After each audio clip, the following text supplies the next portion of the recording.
Good evening students, you are warm welcome और डास क्लिवरो। देखो ये जो क्वेश्चन है बड़ा ही इंपॉर्टेंट क्वेश्चन है। और मैं बेटा तुमसे प्रश्न स्टार्ट होने से पहले एक बात कह दूं कि ऐसे प्रश्न कभी भी राजस्थान बोर्ड या सीबीएसई के अंदर नहीं पूछे जाते, क्योंकि इनको सॉल्व करने में कैलकुलेशंस इतनी ज़्यादा हैं कि हो सकता है कि बच्चे को आधा घंटा लग जाए। तो एक ही प्रश्न को सॉल्व करने के लिए अपन 30 मिनट का समय बच्चे को नहीं दे सकते, पूरा पेपर ही 3 घंटे का है, ठीक है ना। तो इतने ज़्यादा कैलकुलेटिव पार्ट वाले क्वेश्चंस कभी भी आपसे नहीं पूछे जाएंगे पेपर के दौरान। दूसरी बात, अगर यह क्वेश्चन अगर आप सॉर्ट आउट कर रहे हो तो बेटा एक बात अपने दिमाग में याद रखना कि आपका 100 आउट ऑफ 100 केमिस्ट्री में आने की पूरी संभावनाएं हैं। अगर मिस आउट होता है तो 99 या 98 रहेंगे, लेकिन इससे लेवल आपका कम नहीं है, क्योंकि this is the very important question और इसका लेवल लगभग तीसरा लेवल है, लेवल 0 नहीं है, बच्चों वाला लेवल नहीं है, ठीक है ना। क्योंकि बहुत सारे बच्चों को तो क्वेश्चन समझ में ही नहीं आएगा कि भाई साहब क्या रहे हैं। तो देखो क्या कह रहा है, विभिन्न तापों पर N2O5 के अपघटन के लिए वेग स्थिरांक नीचे दिए गए हैं। तो ये वेग स्थिरांक की वैल्यू हो गई K2, K3, K4 और K5, और ये वाली जो वैल्यूज़ हैं वो सारी टेम्परेचर की हैं। अब पूछ क्या रहा है, कह रहा है कि ये आप नेचुरल लॉगरिथम K एवं 1/t यानी कि इन सब का अपन 1/t ले लेंगे। के मध्य ग्राफ खींचिए, बोलो भाई, ग्राफ खींचिए और तथा A एवं EA की गणना कीजिए। किसकी गणना कीजिए? A तथा EA की गणना कीजिए। तो पहला काम तो हमको ये करना है कि हमको नेचुरल लॉगरिथम एवं 1/t के बीच में ग्राफ खींचना है। दूसरा काम हमें A निकालना है। तीसरा काम हमें ये निकालना है। और जो चौथा काम है वो 30 डिग्री पर हमें K की वैल्यू पता करनी है कि K की वैल्यू कितनी है, और 50 डिग्री पर हमें K की वैल्यू पता करनी है। तो टोटल 5 क्वेश्चंस इनबिल्ट हैं इसके अंदर, और उन 5 क्वेश्चंस को हम सॉर्ट आउट करेंगे, ठीक है ना। तो सबसे पहले क्या करें, हम ln K लें, इन सब का लॉगरिथम ले लें, बोलो नेचुरल लॉगरिथम, और ये जो 0 डिग्री दे रखा है इसको 1/t में ले लें।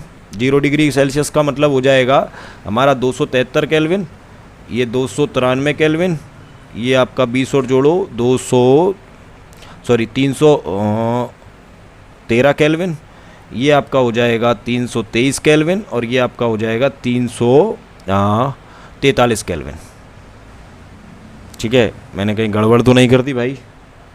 313 300 ये 33 हो जाएगा भाई, 353 केल्विन, ठीक है जी। तो 1/t, अब इन सब का 1/t लेंगे तो यानी कि हम क्या करेंगे, एक में 273 का भाग दे देंगे, एक में 293 का भाग दे देंगे, एक में 293 का 313 का भाग दे देंगे, और जो वैल्यू आएगी हम उस वैल्यू को फाइंड आउट कर लेंगे, ठीक है। यहाँ से तो हमने 1/t निकाल लिया, और इसमें नेचुरल लॉगरिथम में हम सब में 0.0787 का इन सब का नेचुरल लॉगरिथम ले लेंगे इंटू 10⁵, और जो वैल्यू आएगी उन सारी वैल्यूज़ को अपन नोट डाउन करेंगे, ठीक है जी। तो मैं एक टेबल बना रहा हूँ, और इस टेबल के अंदर मैंने पहले से ही कुछ वैल्यूज़ को कैलकुलेट किया हुआ है। तो आपको उन वैल्यूज़ को ऑब्जर्व करना है, जिस बच्चे को निकालनी हो वो एक अलग से निकाल सकता है, और इस टेबल को आगे जाकर अपन यूज़ करेंगे। देखो टेम्परेचर डिग्री सेंटीग्रेड में दे रखा है 0, 20, 40, 60, 80, ये 5 टेम्परेचर हमको गिवन हुए, बोलो जी, यही 5 टेम्परेचर हमको दिए गए हैं। अब टेम्परेचर को हम केल्विन में कन्वर्ट कर लें, क्योंकि हमारी सारी वैल्यूज़ केल्विन में चलेंगी। 273 हो जाएगा, ये 293 अभी निकाला था, 313, 333 और 353 केल्विन, बोलो।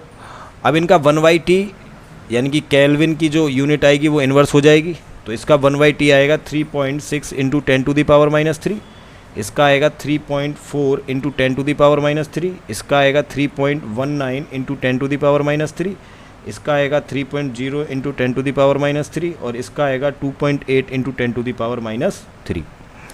अब यहाँ देखो K की वैल्यूज़ क्या दी हुई हैं, यानी कि हमारा जो वेग स्थिरांक है उसकी वैल्यू दी हुई है 7.87 इंटू 10⁻⁷, 1.70 इंटू 10⁻⁵, 25.7 इंटू 10⁻⁵, 178 इंटू 10⁻⁵, और इसका दिया हुआ है 2140 इंटू 10⁻⁵। अब इनका क्या करना है, हमें नेचुरल लॉगरिथम ले लें, और ग्राफ वो बनवा रहा है इसके और इसके बीच में, इन दोनों के बीच में हमको ग्राफ को ड्रॉ करना है। तो इसका वैल्यू आएगा -14.06, इसका वैल्यू आएगा -10.98, इसका वैल्यू आएगा -8.266, इसका वैल्यू आएगा -6.322 और इसका वैल्यू आएगा -3.844। ठीक है बेटा जी, तो यहाँ से मैंने सारी वैल्यूज़ को कैलकुलेट कर लिया है, 1/t को और ln को, और ये सारी की सारी वैल्यूज़ हमारी इस तरीके से आ गई हैं। अब क्या करना है, सिंपली मैं ग्राफ ड्रॉ कर रहा हूँ। लो साहब, मैं एक ग्राफ ड्रॉ कर देता हूँ। ठीक है, तो मैं यहाँ रफ ग्राफ ड्रॉ कर रहा हूँ। आप चाहो तो इन सारी वैल्यूज़ को रख के ग्राफ को ईजिली ड्रॉ कर सकते हो। तो बोलो भाई, यहाँ ले लिया मैंने 15, 14, 13, 12, 11, 10, 9, 8, 7, 6, 5 और ये आपका आ गया 4 और ये आपका आ गया 3। ठीक है, और ऐसे ही मैंने इन वैल्यूज़ को ले लिया 2.6, 2.8, 3.0, 3.2, 3.4, 3.6, 3.8, 4.0। ठीक है जी,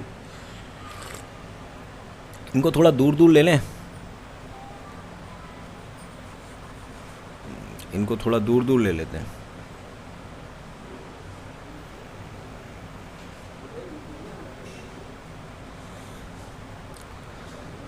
ये आपका 2.7, 2.8, 2.9, 3.0, 3.1, 3.2, 3.3, 3.4, 3.5, 3.6, 3.7 एंड 3.8। तो जब ग्राफ में ड्रॉ करेंगे अपन, तो यहाँ देखो बेटा जी, ये दे रखा है आपका ln की वैल्यू -3.844 और यहाँ पर जो वैल्यू मिल रही है वो मिल रही है हमें 2.8।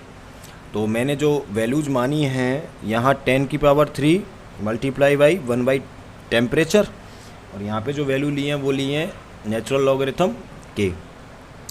तो 2.8 पर ये कितना प्राप्त होता है, ये प्राप्त होता है -3.844, यानी कि ये लगभग यहाँ आएगा। सॉरी 1 सेकेंड, ये लगभग आपका यहाँ जाएगा 2.8 पर यहाँ। ठीक है, और ऐसे ही आपका अगला दे रखा है 6 पर, -6.33 पर, तो ये लगभग यहाँ जाएगा। और ये आ रहा है आपका 3.0 पर, तो ये आपका बैठेगा लगभग यहाँ। ऐसे ही आपका अगला दे रखा है 3.19 पर, यानी कि 3.2 के आसपास यहाँ पर, और ये आ रहा है आपका -8.12 के समथिंग। अगला दे रखा है 3.4 पर, और 3.4 पर इसकी जो वैल्यू है वो है आपकी 10.98, तो 10.98 लगभग यहाँ आएगा, 11 से थोड़ा सा नीचे। फिर अगला दे रखा है आपका -14.6, तो ये लगभग यहाँ आएगा, और ये मिल रहा है अपन को 3.6 के पास, थोड़ा सा यहाँ। ठीक है, और जो ग्राफ हमारा कैलकुलेट होकर आएगा वो आएगा ऐसे, एकदम सीधी रेखा में। तो ये ग्राफ ड्रॉ करना था। लो साहब, हमने ग्राफ ड्रॉ कर दिया दी हुई वैल्यू से। अब क्या करना है, हमें निकालना है के और ई ए। लो साहब, तो के और ई ए निकाल देते हैं। तो हम क्या जानते हैं, हम जानते हैं कि जो रेखा है, तो रेखा की जो ढाल है m, ये होती है हमारी tan थीटा के बराबर, यानी कि y2 - y1 upon x2 - x1। तो मैं कोई भी दो वैल्यूज़ को कंपेयर कर लेता हूँ। एक वैल्यू ले रहा हूँ मैं, कौन सी, tan वाली, ठीक है ना, ये वाली वैल्यू, और दूसरी वैल्यू ले रहा हूँ मैं ये वाली, ठीक है ना। तो इन दोनों की ये हो जाएगा हमारा y2 x2, और ये हो जाएगा हमारा x1, ऐसे ये हो जाएगा हमारा y2 और ये हो जाएगा y1। ठीक है, तो लो साहब निकाल देते हैं इसको। तो ये हो गया -10.98 -14.08 मल्टीप्लाई बाई 10⁻³ और ये हो गया 3.4 माइनस 3.6। तो इसकी जो वैल्यू आएगी वो आएगी -15.5 इंटू 10⁻³ तो हम जानते हैं कि जो ये होता है वो होता है हमारी ढाल गुणा आर। बोलो जी, जो हमने आरएनएस इक्वेशन से सीखा है। तो ये हो जाएगा -15.5 इंटू 10⁻³ इंटू 8.314। तो यहाँ जो ई ए की वैल्यू हमें प्राप्त हुई, ई ए की जो वैल्यू है वो हमें प्राप्त हुई 128.86 किलो जूल पर मोल पर केल्विन।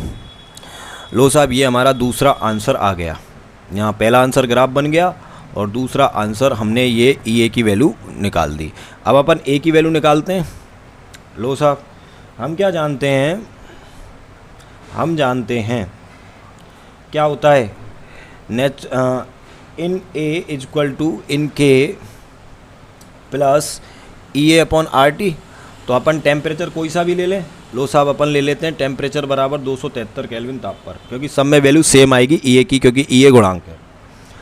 तो ये हो गया इन ए इजक्वल टू एल एन के की वैल्यू हो गई -14.06। ई ए की वैल्यू अपन ने कैलकुलेट की है 86 इंटू 10⁻³। आर की वैल्यू है 8.314 इंटू 273। तो भैया ये हमारा काटने पीटने पर आया 14.06 प्लस 56.77। तो नेचुरल लघुत्तम ए बराबर हमको प्राप्त हुआ आपका 42.71। तो हम जानते हैं इसको कन्वर्ट कर सकते हैं 0.303 लॉग ए बराबर 42.71। तो लॉग ए बराबर हो जाएगा 42.71 अपॉन 2.303। तो यहाँ पर बेटा लॉग ए बराबर जो हमें मिलेगा वो मिलेगा 18.5453। तो हम लो साहब ए से कन्वर्ट कर लेते हैं इसको, 10 की पावर हो गया 18.5453। तो यहाँ पर जो ए की वैल्यू हमें मिली वो मिली 3.51 इंटू 10⁻18। बोलो भाई, ये हमारा दूसरा आंसर हो गया। ए भी मिल गया हमको और आपका क्या मिल गया, ई ए मिल गया। अब क्या कह रहा है वो, सुनते हैं उसको, क्या कहा है उसने। ये कह रहा है 30 डिग्री एवं 50 डिग्री पर वेग स्थिरांक को प्रायगुप्त कीजिए। तो भाई हम क्या कह सकते हैं, वेग स्थिरांक के मान 303 तथा 323 केल्विन। 303 हो गया आपका 30 डिग्री और ये हो गया आपका 50 डिग्री केल्विन ताप पर ग्राफ से निकाले जा सकते हैं। अब अपन ग्राफ की मदद लेंगे, ठीक है ना। तो ग्राफ हमने किस किस में बनाया था, ग्राफ बनाया था अपन ने इनके वर्सेस अपन ने बनाया था 1/t के बीच में। तो इन दोनों वैल्यूज़ को का अपन 1/t ले लें। तो पहले के लिए देखो 303 केल्विन के लिए 1/t की वैल्यू कितनी होगी 1/303, यानी कि ये होगी 3.3 इंटू 10⁻³ केल्विन। बोलो भाई देखो, अब हमारे ग्राफ में 3.3 पर जो वैल्यू इंडिकेट होगी के की, वो वैल्यू ये वाली इंडिकेट होगी, ठीक है जी।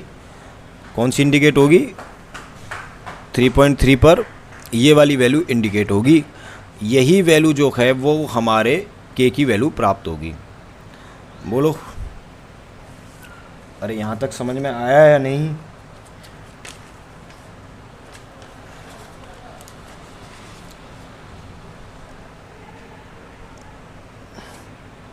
लो साहब, अतः ग्राफ पर इन के बराबर 12-12.52 प्राप्त हुआ। कितना प्राप्त हुआ, -12.12। तो अगर 2.303 लॉग के बराबर -12.52, तो लॉग के बराबर हो गया -12.52 अपॉन 2.303। इसे और आगे सॉल्व करेंगे तो ये होगा लॉग के बराबर -5.4363। तो के बराबर हो गया 10⁻⁻4 5.4363। तो के की वैल्यू जो हमें यहाँ मिली वो मिली 3.66 इंटू 10⁻⁻6 सेकेंड इनवर्स। तो ये हमारा पहला आंसर आ गया। इसी तरीके से दूसरा निकाल लेते हैं। वो क्या कह रहा है, 323 केल्विन पर। तो 1/t बराबर हो गया 1/323। तो इसकी वैल्यू मिली 3.1 इंटू 10⁻³ केल्विन। ग्राफ पर वापस से ln k की वैल्यू प्राप्त कर लेते हैं, और जो ग्राफ पर ln k की प्राप्त होगी वो वैल्यू प्राप्त हुई ग्राफ पर इनके बराबर -7.299 प्राप्त हुआ। कितना प्राप्त हुआ, -7.299। तो साहब इनके को लॉग में कन्वर्ट करो, 2.303 लॉग के इक्वल टू -7.299। तो लॉग के बराबर हुआ -7.299 अपॉन 2.303। तो लॉग के बराबर हमारे पास आया -3.169। तो k की वैल्यू हो गई 10⁻³ तो k की वैल्यू जो हमें प्राप्त हुई वो हुई 6.77 इंटू 10⁻⁴। यही आपका आंसर है, और इसी के साथ में ये प्रश्न समाप्त होता है। तो बेटा चैनल को सब्सक्राइब, लाइक और फॉलो करना मत भूलना। मिलते हैं आपसे नेक्स्ट क्वेश्चन।